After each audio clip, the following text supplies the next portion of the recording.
আল্লাহ পাকের পরে বলেন দেখো মৃত্যু জমিনকে কেমনে জিন্দা করি।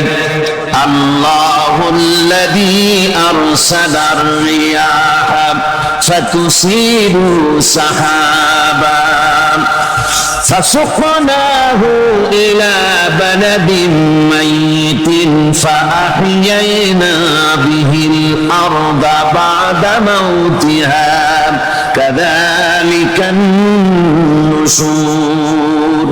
আমি আল্লাহ রাব্বুল আলামিন ওই সমুদ্রের নোনা পানিগুলোকে, সমুদ্রের লবণাক্ত পানিগুলিকে বাষ্পীয় আকারে উত্থিত করে মেঘমালায় পরিণত করি, আর এরপরে বাতাসকে হুকুম করি বাতাস এই মেঘটারে টেনে নিয়ে যাও অমুক জায়গায়। মেঘ চলে এলো, আল্লাহ রাব্বুল আলামিন বলেন মেঘ এবার বিন্দু বিন্দু করে বৃষ্টি বর্ষণ করে দে। আমার হুকুমে ওই পানিগুলি বৃষ্টি হয়ে বিন্দু বিন্দু হয়ে জমিনে পতিত হয়।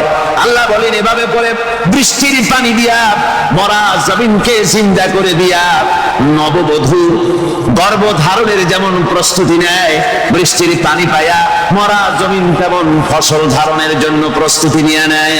সুবহানাল্লাহ। এইটা যেভাবে আমি করি কাযালিকান নুশুর, এইভাবে করে তোমাদের কি কিয়ামতের দিন আমি জিন্দা করতে পারবো। কেমনে অস্বীকার করো?